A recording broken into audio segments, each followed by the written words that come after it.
Perfect plans don't work, and discipline isn't really the issue either. When you're moving towards achieving your goals with fat loss or muscle gain or strength development or body recomposition in general, it can be really frustrating when it breaks. If you're creating meal plans that just have no variability for when life happens, chances are you care about your fat loss goals, even on a level that you might not be willing to admit. We've taken the time to try and move towards getting some fat loss goals, and when you've got these really rigid systems that don't allow for any flexibility of life, it can be incredibly frustrating when you fall off plan.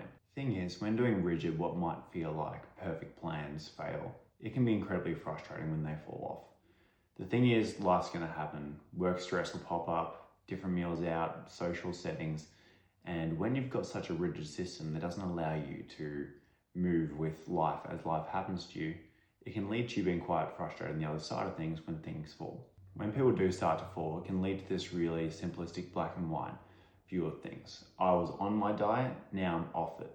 And then this off it period might extend to a large amount of time before they get back on. They feel frustrated that they're off. They know, oh my God, I've got to start again and go back to some system that really isn't sustainable. So they might delay going back on. They might do a bunch more damage and blow out and do things they otherwise wouldn't do, again, because they're trying to avoid going back towards that rigid, unsustainable system that doesn't actually work with life. So these things will pop up. We need to have plans in place, so here's what to do instead. Firstly, have more flexible systems, whether that could be a strategy of if it fits your macros or flexible dieting, where instead of just trying to follow your 200 grams of chicken breast, 180 grams of cooked rice, kind of thing, when you don't have the opportunity to have those meals, you're out and about, or hey, potatoes are on special instead of rice, you can still work in these different things and not feel like you can't move towards that. And again, that will weigh on you more over time. I do the same thing with my clients even regarding training. If there's some people that could be training anywhere from 2 to 5 times a week, and I knew I still wanted to hit different body parts and movements twice a week, I might do high frequency training. For example, if you did want to do chest Monday, back Tuesday, legs Wednesday, arms Thursday, shoulders Friday kind of thing for a 5-day-a-week training split, when life happens and you can only get in 2 training days, there will be some body parts that completely untrained can lead to structural balance issues and inconsistent strength development and injuries and all these different kinds of things. But point of saying that isn't so much speaking on the physiology of that. It is to maybe go, hey, you could do a full body approach where you train things at a high frequency. So if you get in 2 sessions a week, here's a plan. If you can then get in a 3rd, 4th, and 5th, here's how we can work in extra movements that aren't going to overtrain you, but still make sure you're getting towards your good progress. It's the same thing with diet. So if you have a situation where first in the morning, you're out for breakfast, it's a high calorie breakfast, we need to have some fallback options. Maybe some meals that you like, that you enjoy.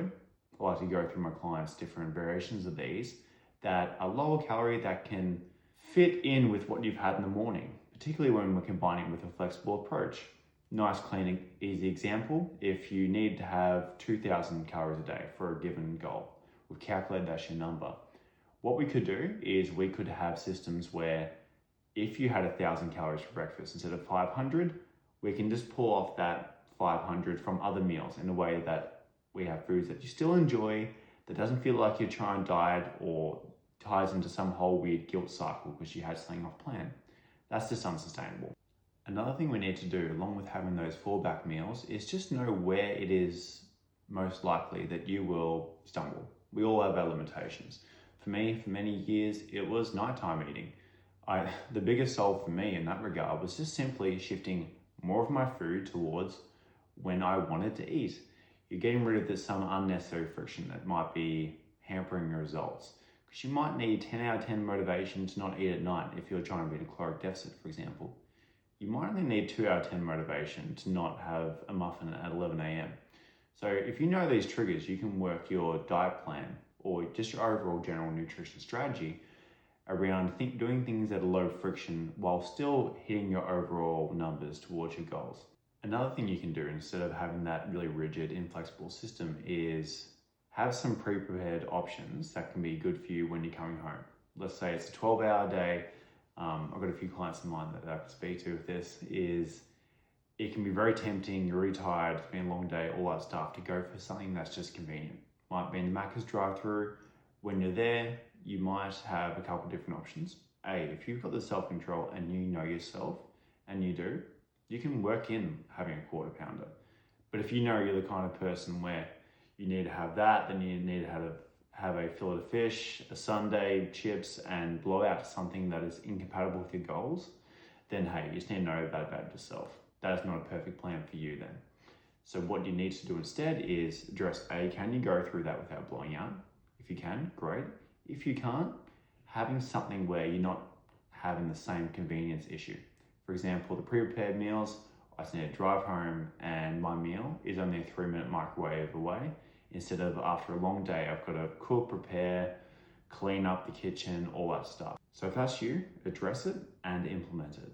So let's get rid of this rigid, inflexible, perfect style diets that are just impossible to adhere to. And the good thing with that, we can get rid of then the whole guilt and shame cycle that comes with it when you feel like you've fallen off. What we need is a greater understanding that perfect is the enemy of the good.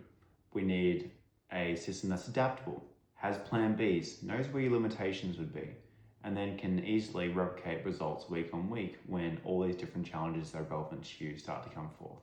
When we get this right, we do the due diligence to know where your limitations are and make it flexible, it actually becomes easy. There's less mental headaches, you're moving towards your results, and you start to understand a deeper truth. It doesn't rely on you being more perfect. It's actually that good systems survive chaos.